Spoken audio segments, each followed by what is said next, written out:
obsolete, Mr. Wordsworth. Lie. No man is obsolete. It's a cookbook. Who are we? When will they take the bandages off? You're a bad man.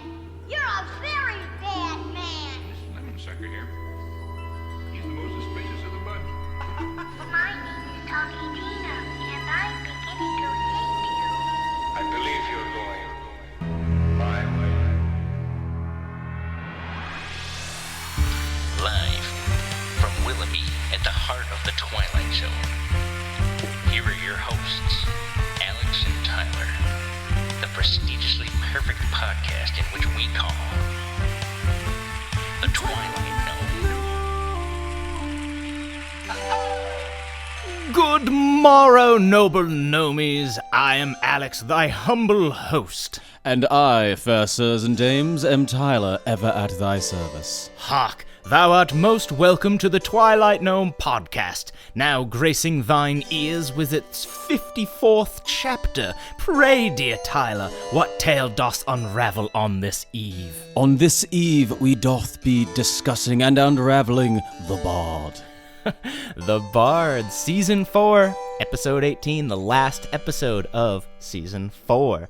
This was obviously written by Rod Serling and directed by David Butler, and this was the only Twilight Zone episode that he did. Oh, good. And I'll get a little bit into the trivia, but he got paid an exorbitant amount, more than a lot of directors get. I'll tell you when we get to it, but he got paid a lot more than the usual $1,250 or the $1,500. Did it explain why? No, nothing that I could find. Interesting.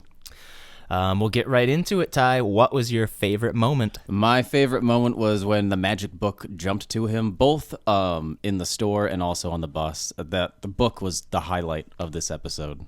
It was pretty good. I kind of wish that they had done more with it, because you really only see it twice. Yeah. Like, in action. But my favorite moment was when Julius was telling the kid in his apartment everything that he substituted while doing the black magic ritual. That was pretty funny. A lot of people think the Twilight Zone can't do comedy, but until, like, the boardroom meeting scene, I actually was laughing quite a bit. Like, the bus scene I thought was funny. Him with the fucking lady that's just obsessed with baseball. I want to get into that lady later on, because I can't tell if she's a terrible actress or really good at playing an insane person. We have the technology to rebuild him. Doctor, what have you created? I am, for all intent and purposes, AI Serling.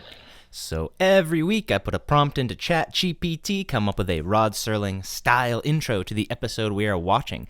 And this week it came up with this. Julius Moomer, a man whose dreams are bigger than his dwindling opportunities. A struggling writer who's just been given one last shot to craft a television pilot about black magic. Desperate for inspiration, he stumbles upon an ancient book that summons none other than William Shakespeare to his aid. But as Julius soon discovers, even the greatest of literary minds is no match for the demands of advertisers and network executives. In the world where art meets commerce, Julius is about to learn that sometimes selling a story means selling more than just words in the Twilight Zone. Nice. I kind of yearn for the days when you'd nitpick. I know I used to get all butthurt, like, what the fuck? No, that was good. And now it's just, nice, I like it. I feel like you're holding back on me. No, sometimes I just stare out the window and I come to and I'm like, oh shit, I was not listening.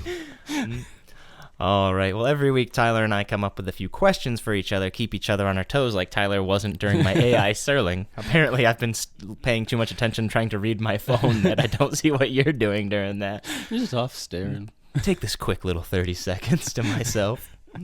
But yeah, every week Tyler and I come up with a few questions for each other, keep each other on our toes while watching said episode, and we had a fucking plethora to pick from on this episode. I feel like this was also one with not really, much with to it being pick so from. long.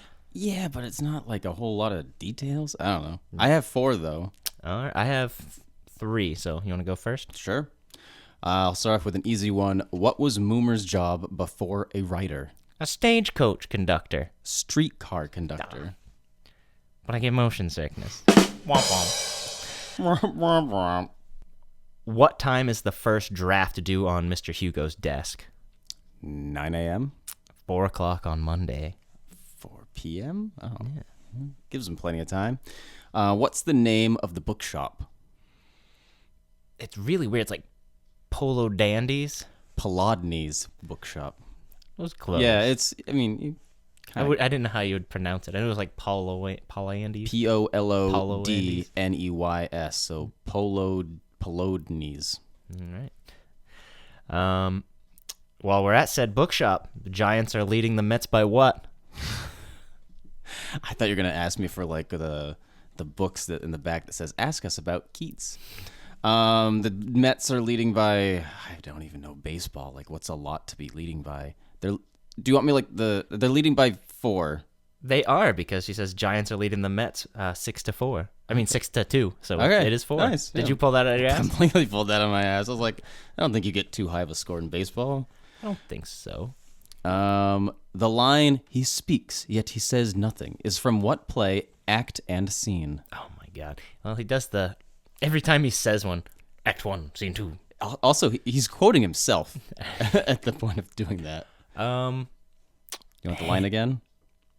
I mean, I have a fucking shot in the dark. I only know like 3 Shakespeare plays. I'm gonna say Hamlet, Scene 2, Act 5. Romeo and Juliet, Act 2, Scene 2.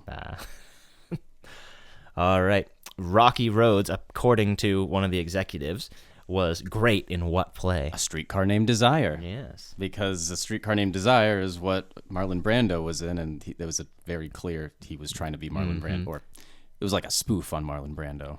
I also did find it funny later on when the executive was just like, he said something about a streetcar. He goes, yeah, probably a conductor. And it was funny because he was... Boomer's like, what the fuck? That's what I did for a job. All right, my last one. What is written on the back of the magazine that the secretary is reading? Dang. Is it like an appliance thing, like a new washer or something? Will spark spark plugs. Oh, all right. Wouldn't have guessed that for a magazine she was reading, but I guess it could be like a Sears catalog where they sell everything. Could be. Or maybe it's just like a leftover prop that they had from like a different episode about like robotics or something. True. But all right, we'll jump right into the plot of this bad boy because it's an hour-long one here. So we open up on a shot of the Gerald Hugo agency, and Julius is in there pitching ideas for new TV shows. His boss, Mr. Hugo, just seems bored or irritated. The secretary comes in and pretty much tells Mr. Hugo that he's got a phone call. Julius, without skipping a beat, just the conversation he was saying to Mr. Hugo gets transferred over to the secretary, annoying her. And it sounds like Moomer has no idea what story it is that he wants to sell, as long as he'll sell anything. Like, he's a very car salesman, kind of like, oh, I just need to make a sale. That's what it's like. No, what's the word? Like, artists have it. It's like I can't think of it. Fuck it. I was trying to help you out there. I couldn't think. I was brain farting. But the secretary like throws some surling insults at him, tells him to pretty much go play in traffic. And the funny thing is that Jack Weston, who played Julius Moomer, and the secretary were married in real life. Oh, that's pretty cool. Even during this, they were a couple. Yeah, kind of like Melissa McCarthy and her husband, where they appear in a lot of movies together. And Charlie Day and the waitress, even though they're married in real life, they hate each other in the show. Yep. Hugo, after he gets off the phone, tells Julius to go home. And he's like, you got to get out of here. I'm working on a big deal. And do you notice when he says this, too, he picks up what looks like a carton of milk and drinks it? I didn't. Yeah, it's like a box of something that he drinks with like a straw. Milk. And I assumed it was just milk or something. Could be boxed. OJ. I've seen orange juice in those before. Yeah, I mean, I guess there are. I wrote down boxed milk ? But I guess now that I'm thinking about it, like school lunches had boxed milk. I guess it's not that crazy, but I don't know. I thought it was strange. Moomer's pretty much like, oh, I knew you were hiding out on me. Come on. Moomer is annoying as fuck. He's Greg. So I just posted something on Reddit that I made a one of those airplane seating charts, and it actually blew up pretty good in the first like hour. I got like quite a few likes. I'll post it on our Facebook page, or even on YouTube I can post it too. Yeah. But anyway, yes, he would be very annoying to be around, Julius Moomer. And pretty much he's just like, come on, I know you've been saving it for me. And Hugo just pretty much straight out tells him, none of your ideas work. You're a fucking idiot. Like pretty much telling him to give up. He's like, I'm surprised you haven't given up beforehand at this point. Why do you persist? He tells him that he's never going to make it as a writer. Julius just keeps pitching more fucking ideas, like doesn't even listen to him. And he says, what do I have to say to get it out of you? And he's like, just let me do the pilot. And he's like, no, they're looking for quality. And he's like, please. And he's like, all right, Well, the pilot's about black magic, and I don't think you know anything about black magic. And then he kind of does one of those like classic, like, well, I could learn. Well, before that, he's like, black magic? Oh, I know loads about black magic. I could learn. That was a pretty good one. Which I think that's what a lot of Hollywood's about, like, anyway. Because I'd heard, like, a rumor that, like, Michael J. Fox apparently didn't know how to, like, skateboard or play the guitar, but he ended up, like, learning it, like... For the role. That makes sense. Yeah, and there's, like, other instances, too, of, like, actors pretending that they knew something and then, like, had to learn it so it was down-packed before the movie actually started and stuff. I feel like that's kind of frequent. And then Mr. Hugo says, all right, fine, I'll give you a shot. Give me a first draft by 4 o'clock on Monday morning. And then Rod brings us in. You've just witnessed opportunity. If not knocking, at least scratching plaintively on a closed door. Mr. Julius Moomer, a would-be writer, who, if talent came 25 cents a pound, would be worth less than car fare. But in a moment, Mr. Moomer, through the offices of some black magic, is about to embark on a brand new career. And although he may never get a writing credit on the Twilight Zone, he's to become an integral character in it. That music is so distracting and jarring. It just really pulls you right out of the episode. The thing that got me is that Rod breaks the fourth wall, which is kind of weird because other than the last episode of season 1, he's never broken the fourth wall. I mean, I guess he does by talking to us, but by I would say he always but he acknowledges that Twilight Zone's a TV show. Yeah, but he's weird. looking directly at us the whole time. Every single time he appears, he's always breaking the fourth. But he's wall. never acknowledged like the TV show itself. It's kind of I don't know. That really caught me off guard. I would say the end of the season 1 was like even more so of breaking the fourth wall. It just really struck me as like, oh, it's kind of weird. I felt like it was breaking the wall quite a bit by actually mentioning the TV series. I didn't think so. I always interpreted him as a person that's just living outside the fourth wall. So now Julius is at the Polodny's bookstore and he meets a strange baseball-obsessed owner. You want to get into her a little bit? Yeah, she is just so kooky and wacky, and like the way she delivers her lines we're either told to her deliver this like an insane person would, or she's just new to acting and not great at delivering them. But like, did you notice that too with like her cadence and like the delivery of everything? It just seemed very unnatural. I know I use this reference a lot, but it definitely seemed like a David Lynch character. Like, it was like, what the fuck is going on right now? Who is this lady? Yeah, I would agree with that. It definitely seems like the type of caliber of work you'd get in a David Lynch. Like, and she just doesn't care what the hell he's talking about. Like, he could be talking about anything, and she's I'm talking about baseball right now. We are going to talk about baseball whether you like it or not. And then pretty much Julius kind of just beats around the bush a little bit, but eventually tells her that he's looking for a book on black magic. I'll play a little bit of that. Why was he beating around the bush so much? It's not like he was asking for porn or something. Like, I guess stuff like of the occult, especially back then, was probably a little like taboo. Oh. What do you got on black magic? Black magic? I'm Julius Moomer from television. Now, what is it you wanted? Black magic. Books on black magic. Oh, I'm afraid not. I'm afraid that one eludes me.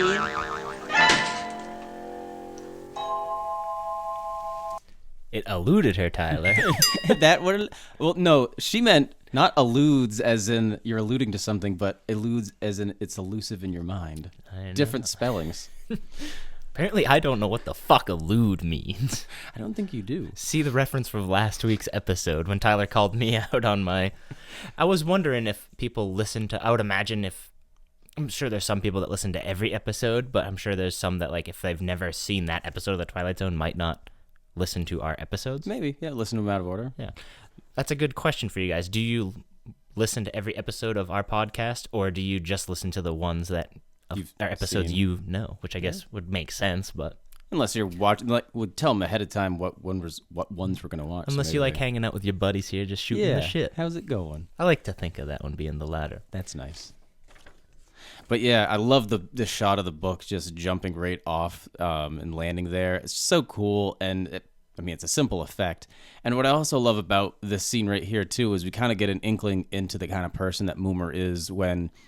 He's like, yeah, from the TV. Like, he's already talking himself up to be this TV star when he's literally sold no scripts at all. So we already know he's the kind of guy to take credit for something that he didn't do. For sure.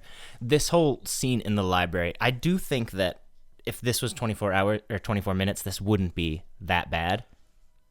Because I was having fun with the first half of it. I think you could condense it, which the scene with the librarian here would be cut tremendously. Oh, I wouldn't cut anything about the librarian scene. Really? This and the bus scene are like the only, and the scenes where he has basically every scene involving the book of black magic. Like everything where Shakespeare exists, I don't care about. She pretty much tells him to take it because I think she's a little bit spooked out about it. And then she mistakes him for like a baseball player. Here, take it. You're a wonderful ball player. That was pretty funny. She might have just been trying to get him out the door too, like just complimenting him, saying he looks like a ball player, and be like, okay, now go. And then the next scene, Julius is on the bus practicing his black magic, and the bus driver is just hardcore super distracted. My second favorite so far bus driver scene. A lot of good bus after drivers. After Cavender is coming. Yeah. And also great bus driver scene in I guess that was just Cavender is coming. If my supervisor calls, tell him I quit. And jumps that window. That was good. But Moomer goes va-va-voom, and then that just fucking, the bus driver's had it. He stops it. All right, you get off of here. And he forgets his book, but the book jumps back out at him, which is pretty cool. Yeah, another great book gag. And then some more music. Again, cheesy as shit, but it's fucking good. I fucking love cheese. It is cheese. It's not only cheesy though, but it's like jarring. It's so loud and just takes you out. Like it's fine to have some like cheesy, funny horns that go, wah, wah, but like don't have them front and center and like right in your ear. It's like it's too much. The next scene, Julius is at his apartment performing the ritual in his room. It doesn't work. A little girl comes in. It never really says, but you can ascertain that it's a neighbor girl. Her mom is the landlord, I gather from what she says later, but she asks him, what are you doing? He's like, black magic. She's like, why? He's like, I'm on to something, kid. I'm going to win a he pronounces Pulitzer Prize. And then she has to keep correcting him. So already like the little kid's a little bit smarter. I thought that they had a really fun back and forth. I would have also enjoyed seeing more of this and less of the Shakespeare part. Like she's really only in this scene here and then at the very end. Like I was kind of hoping like she would kind of teach him a lesson from all of this, but I guess he's kind of the person that won't ever learn a lesson. For sure. But yeah, I would have liked more of their interactions. I thought they had like a really fun back and forth. So that kind of, if I was going to rewrite this, I'd probably put more scenes like that in there, have her try to help him learn something, or I don't know. And then we get my favorite part, because she's like, what are you doing? And he's like, can't you dig it, baby? And I'll play a little bit of this because it's just funny. Like, it's stupid, but I love it. Conjuring who? Who knows? I just read this here book and I got me all the ingredients, or most of them anyway.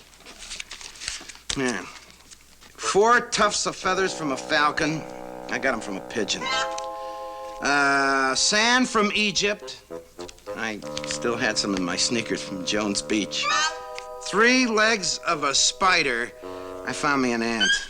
Well, anyway, that and with a few improvisations, I got me a spell working here.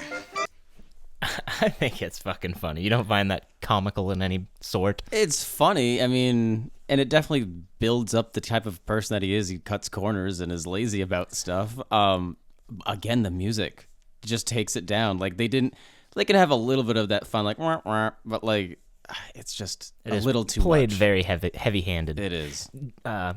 Just a point of interest, Tyler. While watching this, did you know he kind of looks like John Lovitz a little bit in some of the mannerisms he does? John Lovitz. He's from Rat Race? Yep. No. The little girl pretty much says, if my mom finds out, and he's, well, get out of here. And Julius tries the ritual again, and he pretty much gives up and goes, oh, what's the use? What do they think I am, William Shakespeare? And poof. Poof. Big flames and smoke. Season 4 likes its poof. We got I Dream a Genie had the good poof. Yeah, lots of like magical elements, or at least the ones we've seen so far seem to be more magical. He appears in a comical fashion. Julius is in shock, and he's like, you almost gave me a heart attack, and then faints. And we go to commercial. When we come back from commercial, Julius wakes up, and he's looking in the mirror, and he said, I'm with it. I don't get why, I get it, but like, I didn't think that those terms were out yet in this early in the 60s, because he says, I'm with it here, and then in that scene we just watched, he said, can you dig? Like, I'm like, just 1963. The hippie movement had been going on. I thought those were more like 70s. No, it's like more 60s hippie. I thought they were more invented in the 70s. I was like, I didn't know those words existed back then. Or obviously the words did, but the connotations in which they're using them. And then Shakespeare is just like, what can I do for you? And he's like, I don't know. He's like, well, you summon me. I'll play a little bit of that. Their first interaction's pretty good. Would you try that one again? It appears I must speak in the parlance of the time, your time. I simply said, good sir, it was you who conjured up me, and I'm at your service. What would you ask of me? Level with me, Pops, will you? You mean to say that you're the Shakespeare? Man, you've been dead 1,000 years. Not quite. Like 400. When? I think he was like 1500s. Oh, I was thinking it was like, I had no idea. I'm pretty sure Shakespeare was like 14 or 1500s. Okay. But Shakespeare notices his typewriter and goes down to sit at it, but he would prefer to write with his quill. And Moomer's pretty much just like, I got a good idea. Let's collaborate. We'll start small, and then we'll make our way to a film. Shakespeare starts writing. Julius is like, all right, I'll go make coffee. And he's like, Moomer and Shakespeare, thinks it's going to be the next. He names a bunch of names I've never heard of. Yeah, and then, I mean, like, also, too, again, he's so full of it and so full of himself, he puts his own name before Shakespeare, like... The next scene that Julius is in the office with the secretary, and he's like, what do you think they're talking about in there? And she's like, probably your script. Some more executives come in. Julius tries to big dick them by saying, don't you know who I am? Like, what? And then he's like, no, I ain't got a light. They go inside the meeting, and then we're inside. And this is where it really started bogging down for me. I don't know about you, but for some reason, I don't know. They're talking about how sponsor-wise the script would require a lot of editing. They're reading it, and they find it very funny that just the way that it's read reads Shakespearean. Yeah, because they mentioned, like, it's very archaic language, which to begin with, like, why would any of them even think that the script is good? Like, this is a TV show that they're trying to write for, and then they're like, oh, but we're going to use this, like, really fancy schmancy archaic language that's Shakespearean, which is a very niche market of people that want to listen or watch things like that. Like looking at like the 90s Romeo and Juliet with Leonardo DiCaprio. I hate that movie so much. Just, let's make it like gangster rap. That was so fucking But stupid. also use exactly the words that Shakespeare wrote. That's just And then it gets into like, you can obviously see Rod's feelings, I would imagine, for commercials and just the whole sponsorship the writing process thing. Yeah, because he's at one point they ask him like, oh, you've tried their foods before, and he's like, oh yeah, I love onion soup. We don't do onion soup, that's French. We do turnip soup or something like that. I'll play a little bit of that. It's pretty good. To rain a shower of commanded tears, an onion will do well for such a shift. Onion, sponsor conflict. Concur. Could we make it turnip? Solid thinking. Turnip. Very sociable. Everybody knows about turnips. You say turnip to the lady in Dubuque, she's with you. I'm sure this actually does happen, and it is incredibly annoying. We just went over with Judgment Night that this happened for this show, remember? Where they had to change the word tea to coffee because it was a sponsor conflict. So, I mean, this is very much stuff that Rod would have gone through. It's shit that, like, being the average television consumer, like, I don't give a fuck what they say. Like, it's not going to be like, oh, they talked about that food, so I'm going to eat that. But at the same time, too, from the writer's perspective, why does it matter what food your character's eating? Like, as long as it's not pivotal to the plot, like, it shouldn't matter to you to make a small change like that. Like, it's a small concession that has nothing to do with your I would story. imagine it's annoying, though, because it gets to the point where, like, at the end, it's a completely different story. It's kind of like opening the floodgates, in a way, I would imagine. I don't know. I don't completely agree. They tell him call the writer in. Julius comes in. Huh? Let's do business, baby. And Julius reads the script in the meeting, and we go to commercial. And before he reads it too, he like shows it as if it's like a teacher at like a kindergarten showing the class. Be like, today's book is this, read by Julius Moomer, written by Julius Moomer. He really loves himself. We come back from commercial, and Julius is on TV. Apparently, he's already a star, which didn't make any sense. And why would a writer be on a star for a television show? Yeah, maybe TV worked different back in the day where the writer was the big pull, but I don't think that happens anymore. I guess so. Julius is watching this from home, smoking a big old stogie. He's like, what do you think, Will? And the interviewer pretty much goes over Julius's resume and is pretty much showing or relaying to everyone that pretty much all of his stuff was shit before this. They talk about this show called Just Plain JP, and Julius says, well, I think to be a writer, you really just gotta suffer, just being a complete pretentious douche. Everything about not just Julius, but like just the whole episode, if I could sum up in one word, is pretentious. Shakespeare just looks in disgust.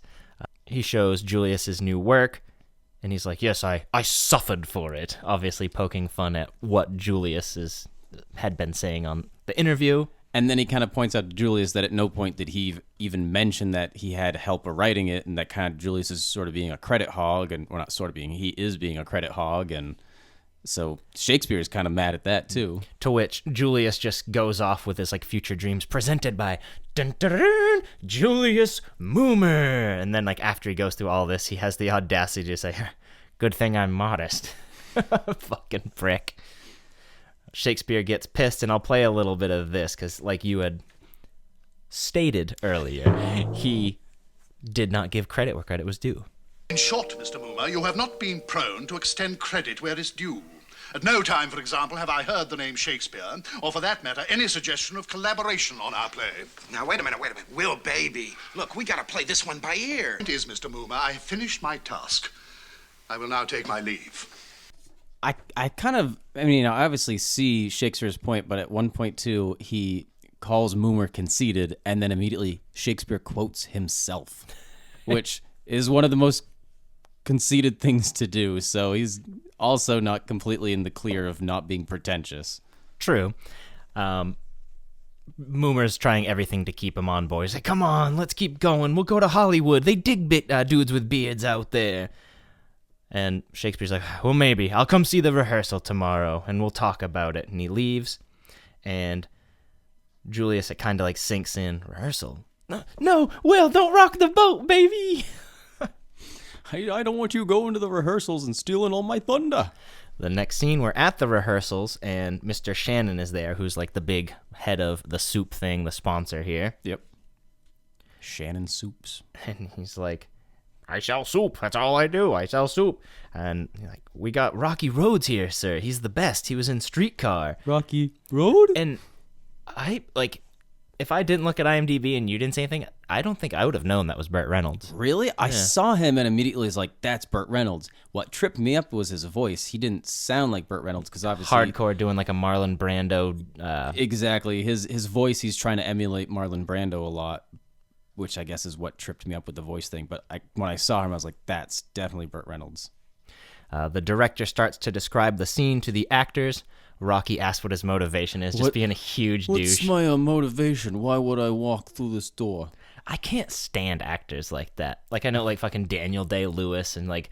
Joaquin Phoenix. Just the ones who, like, get too into it. Like, I can get that you want to take it seriously, but to that point is just fucking douchebaggery. Exactly. Like, you want to obviously do a good job and, like, kind of get into your character's head, but, like, don't get into the minutia of it all and just really nitpick about what your character why they would walk through a door. Like, and I think that was probably them poking fun at the people like Marlon Brando and other actors like that kind of just took everything definitely too seriously. The writers giving it to everyone else, like fucking directors giving into talent maybe, and talent being a pain in the ass to work with, and executives and sponsors being a huge hassle, and even poking fun at themselves too, like where writers are kind of can be conceited, and I mean they definitely equally make fun of everyone in the industry.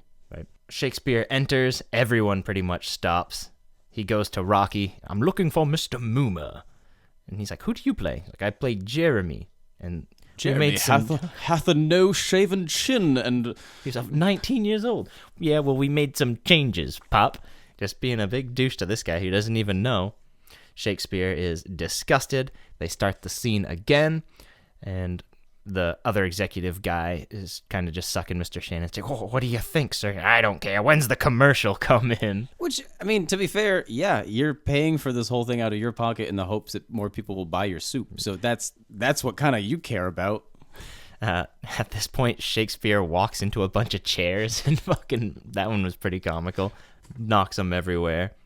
And they're like, who's that? And I'll play a little bit of that because Moomer has to come up with something on the spot. One of your staff, Moma, is he?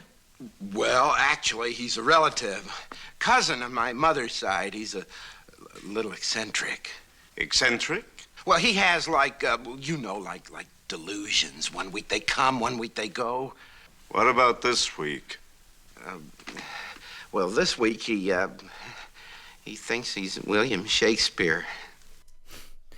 So, did you notice there's so many characters in this? I didn't go into everybody in my bios and trivia, but the guy that's playing kind of like the Smithers to Mr. Shannon there, he's in 2 episodes of The Twilight Zone. He was in this, obviously, and he was one of the guys listening to the stories that Frisbee's telling, so we've seen all his. And he played Floyd the Barber in Andy Griffith's show, and you have the same birthday as him. So the guy in the middle shot right now? Yep. I don't remember him being in Frisbee. I thought it would have been more like of a hillbilly type character. He was one of the guys that are next to Frisbee. Going, come on, Frisbee, tell him. I was just looking at the guy furthest to the left, the one that he's trying to like sell his stories to. That's his agent. Yeah. You said Moomer's agent, the one that he's trying to. Yeah. Is he on MASH? He kind of looks like the guy that plays the shrink. I'm not sure. I think I did put him in the thing, but I don't know. All right. Usually if I see MASH, I bring it up because I know you like it, but I didn't see anything. They're telling Will to sit down, and they get to the balcony scene, and they're like, oh, it's a thing of beauty. Who owns balconies these days? We changed that. That's not American. It's not red-blooded American. To be fair, who does own balconies these days?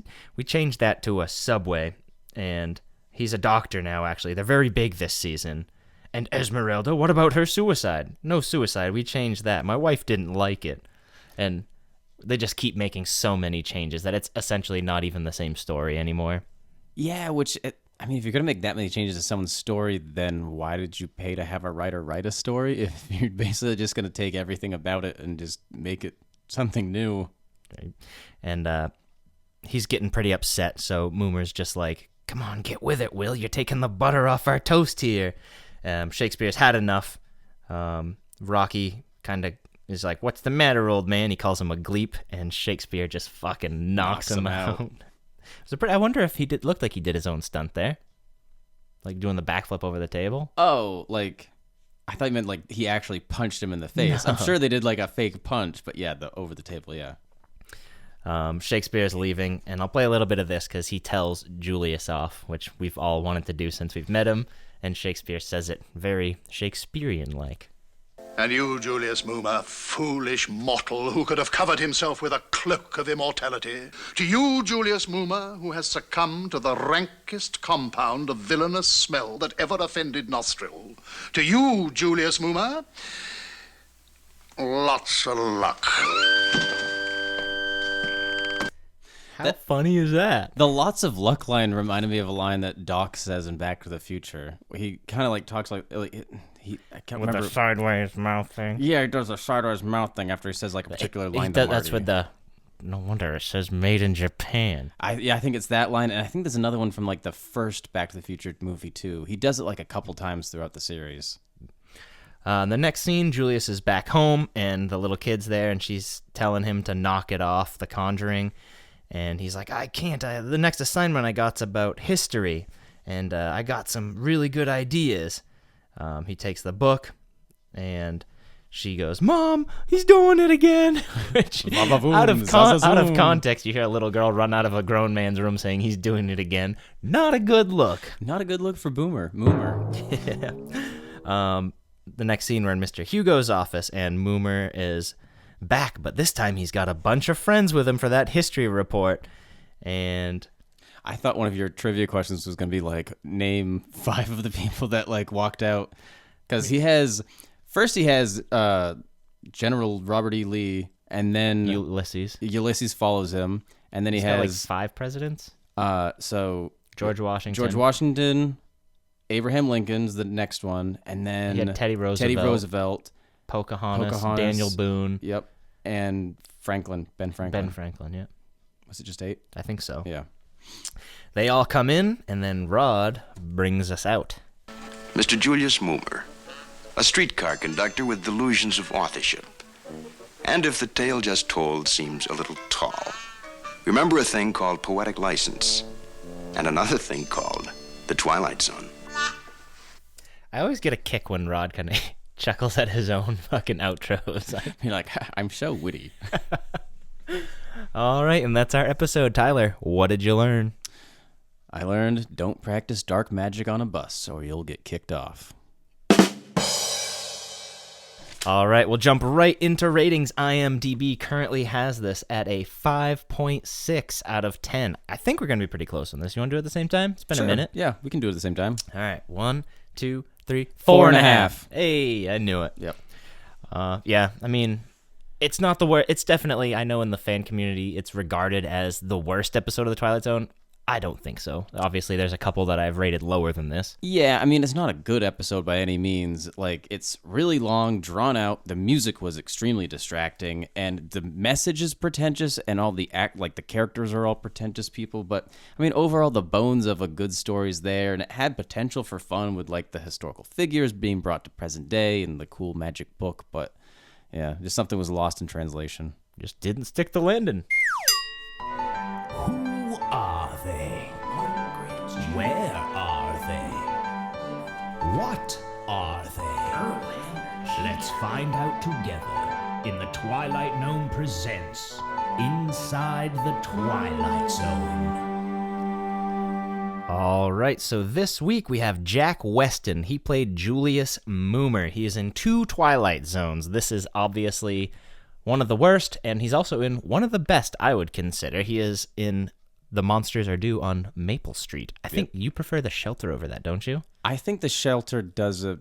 Yeah, I'd pick The Shelter over Monsters Are Due. Monsters Are Due is a great episode, though. Those 2 episodes get put together as being, like, they're obviously very similar. They have a similar premise. I personally like Monsters Are Due because The Shelter just pisses me off. I can see that, yeah. But he's also in Dirty Dancing. I've never seen it, but you said you recognized him from Dirty Dancing. Yeah, the minute I saw him, I was like, oh, that's the guy from Dirty Dancing. He plays Kellerman, apparently. Was he like a bar owner or something? Nope, so he owns basically, like, you know how, like, Kineo used to have, like, a big resort? Yeah. And, like, people would go to? He owns, like, a big resort that people would go to for, like, a month out of the year for the summer and learn to, like, foxtrot and stuff like that. Gotcha. Uniform Charlie Kilo? Yes. He was also in a lot of TV from the 50s, 60s, 70s, and 80s. Then we have John Williams.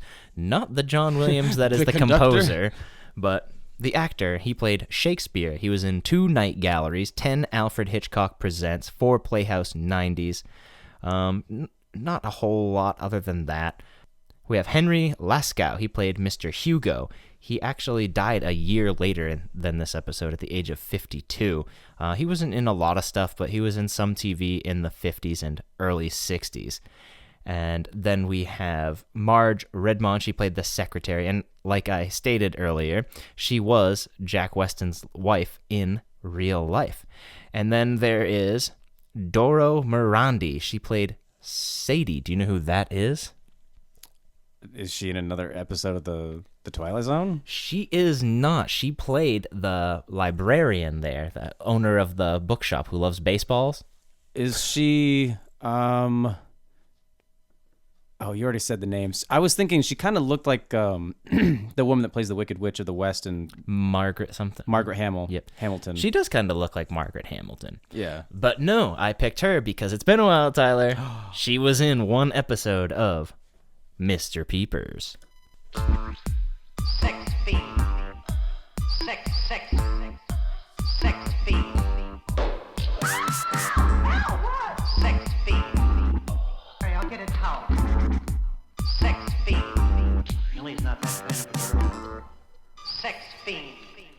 Been way too long since I've been able to play that one. I was actually kind of nervous. I was like, what if we never see her play this again? But there it was. Oh, Odd Woman was in a very odd TV show. That's definitely got to be one of our... Is it an odd TV show? We don't even know what the plot of it is. I kind of don't want to watch it because I have such high expectations of what I want it to be. I'm picturing something like Meatballs or something. But anyway, not much in trivia in this. Burt Reynolds is supposed to be doing like a Paul Newman, Marlon Brando impression. The producers wanted Rod to change a lot in this episode, which is funny because it's an episode about producers wanting to change stuff. That is ironic. And producers originally wanted Cyril Richard to play Shakespeare. He actually played Hook in the 1960s TV movie Peter Pan, which he also played Mr. Darling, which made me wonder. They do kind of look similar. Is that like one of the Wizard of Oz things where like someone in the real life is that? Because 1960s Peter Pan, I've never seen it. I know you've never seen it, but I was thinking even with the cartoon, Like Captain they're trying Hook to looks a lot like Mr. Darling, and they have the same voice. I've also haven't seen the cartoon probably since I was like 4. So it was making me like, you know how in The Wizard of Oz, obviously people in real life translate. So I was wondering if they're people trying to in imply that like the dad's the bad guy in Neverland. Yeah, maybe. I think the original point of the story was that Neverland was like the afterlife, and the Lost Boys were like children that died. I don't think that is. I think that is what. It's pretty morbid. I think the original story was a lot darker and more morbid. But that actor there, Cyril Richard, who they wanted to play Shakespeare, obviously they ended up with John Williams instead. But Cyril was in 3 episodes of Mr. Peepers. Are you going to play it again? Sex fiend. No, I won't subdue you to it. He wasn't even really in the episode. It was just someone that they wanted to play Shakespeare. Gotcha. In total, this episode cost $86,354, which was higher than seasons that aren't season 4, but pretty average for season 4. The director received $2,750, a lot more than the usual. Did it state why? It did not. The only thing I could think of is maybe it was planned on being a backdoor pilot. I can't. Well, maybe like a guy every week he conjures new historical figures to help write a plot of a show. Because usually for the backdoor pilots like Cavender's Come and stuff, the director has received quite a bit more money. That's the only thing I could think of, but I have nothing to confirm that. The cast received $13,504. What'd you say to me, Mike? What's in the name, Mr. Benninger, really? It's a mere question of semantics. Just language. A mere stretch of words. So every week, Tyler and I come up with a few alternative titles to the episode we are watching. I actually have quite a bit this week. I think I have like 6. I have 9. Oh, all right. Go for it. I'll start with my debacle. I got the Dark Magic debacle. Good. I have the Dramaticist debacle. What's a dramaticist? I had to use like the drama thesaurus for a writer, something that began with D that was similar to a writer. Nice. I have the Ghost Writer. I have Ghost Writer as well. I got Shakespeare and I. I have Black Magic. I have A Script by Any Other Name. I have Romeo and Julius. Oh, that's good. I like that. I have And Now a Word from Our Sponsor. That's good. I do like that one. I have Okay Moomer. Yeah, that's good. I have The Writing Process. Will and Jules' Excellent Adventure. Yeah. They bring historic people back. I got Bubble TV in Trouble. That was all mine. And then my last 2 are To Write or Not to Write and The Pretentious Poet. I like Pretentious. What was the one that I said I really liked of yours there? And Now a Word from Our Sponsor. Yeah, I do like that one. Yeah. I like that. Switcheroos, I have 3. I have also 3. All right, I'll go first then. Once Upon a Time. No, He's Alive. I got He's Alive. No Time Like the Past. Nope, 16mm Shrine. And The Obsolete Man. Yeah. You are now about to penetrate the Twilight Zone.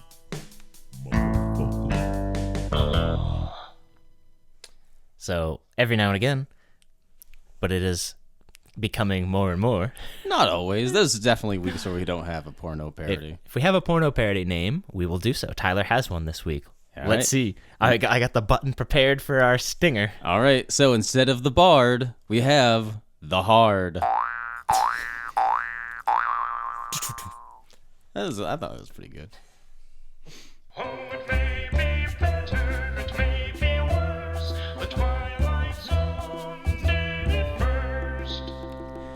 All right, so for this week, we got a couple different references for you. So coming up, 2007 episode of The Sopranos titled "Made in America." The Bard is actually on That's the TV. final episode. That is the final episode. Mm-hmm. It apparently the Bard is playing in the background on a TV in that episode of The Sopranos. That's fun. My wife and I just started watching The Sopranos, so I'm very intrigued to get to that point. Nice. And then we also have a Streetcar Named Desire is referenced in this episode, and also the character of Rocky is, as I stated earlier, very clearly trying to emulate Marlon Brando with his both speech pattern and his looks. And then you have Moomer just drops the names of a couple different TV shows that actually existed in the 50s and 60s. So The Millionaire, Dr. Kildare, and Ben Casey, all real shows that Moomer just drops in the names of this episode. Just drop it in. Just drop it in. And last but not least, not really that related to the episode, but the scene where the little girl corrects Moomer's pronunciation of the word Pulitzer made me think of an episode of Mike Tyson Mysteries where Pigeon and Marcus. So Marcus is telling Pigeon that there's two pronunciations of Pulitzer. It's either Pulitzer or Pulitzer, and both are correct. And the Pulitzer Prize rolls into the fire, and then Pigeon says, "Would you say the Pulitzer burned or the Pulitzer burned?" I remember that is good. Pigeon is so fucking funny. It's such a good show. And that's our references. All right. Well, every week Tyler picks the episodes, and he does so by showing me an AI-generated picture. I play a little game where I have to guess what it is. Now, Tyler has given me a little bit... Given me a little bit of a heads up. I am typically in the dark. The only episodes I know what they're going to be are the big ones every 25, and I know what the last one's going to be. But he said, "Do you notice anything here?" Episode 51 was season 1, episode 52 was season 2, episode 53, and so on. So I'm guessing it's going to be season 5. But what it is, I have no idea. We're still in Death Other? Yes, we're still in Death Other. And this must have been Other, Correct. I'm guessing. So a death in season 5. Ring-a-ding girl. Are you ready for the picture? Yeah. The Encounter. You did an eye roll. Fuck. Yeah, not a good episode. I really remembered it. Well, like, it stood out in my memory as like, oh, I remember the plot of this episode, kind of. Like, it was enough of like, this is a big enough episode where I remember it. And then I rewatched it, I'm like, I don't know what the fuck the message of the story is. Like, I don't get this episode. They just wanted to get George Takei to yell bonsai and jump out a window at the end. That's literally the most part that, like, sticks out the most for me. I'm not looking forward to this. At least it's only 24 after the Bard here. Yeah. Just watching our subscriptions go down after this. Don't worry, episode 56, I picked an all-time classic, so... All right, I'm looking forward to that. But 56 is going to be an awesome one. Just like this episode, if you didn't like the Bard, hopefully you actually enjoy just tuning in and listening to two goofballs fuck around in the studio here. Exactly. We have a good time, and we're glad you guys listen to this as well. So please join us next week while we fucking tear apart the Encounter and how terrible it's probably going to be. I haven't seen it in a long time, but I remember it being pretty shit. I'm gonna hold off until next week. I don't want to give too much away. Right.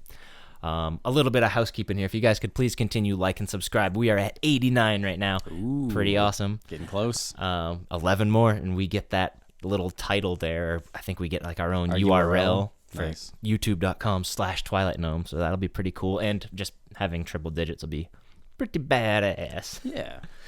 I did notice that on YouTube you can go under and see like what the whole channel's views are, and we're like at 8,000 something. So I think when we hit 10,000, we'll do something maybe special too. Yeah.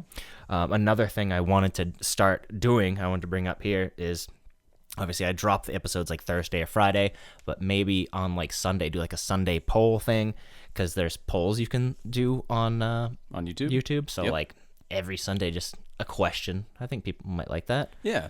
And then also, like you said, like how you made the airplane meme today. Yep. And I definitely want to make one that's like the pick one to protect you, the other will try and kill you. I think everyone's going to be picking Anthony to protect I'm them. going to exclude him from that because it's too unfair. He's so OP where it's like, well, he just sent everyone to the cornfield. It's like when you have Superman on the list, like he's just going to kill all of them. Yeah. But unless Anthony turns against you, which could totally happen. But I guess if his role is protecting you... even then, it's he's not guaranteed he could get bored and then just kill you. This guy's too much of a hassle. Fuck this guy. But yeah, so if you guys could please continue like and subscribe, and if you are on Spotify listening to this, you could please give us a 5-star review. Because we are a 5-star show. We are. Last week I fucked up. I listened to it and for some reason it got past me. I said, if you could please leave us a 5-star show. I'm not the brightest man. It is late in the day. And if you need to get a hold of us for any other reason, you can email us at twilightgnome59@gmail.com. But until then, Tyler, my final question for you. You have to write a pilot. You can use a dead or alive person to help you. So who's helping you write a pilot? If there's any story that you've always wanted to see on TV, and pick the person to aid you in this endeavor.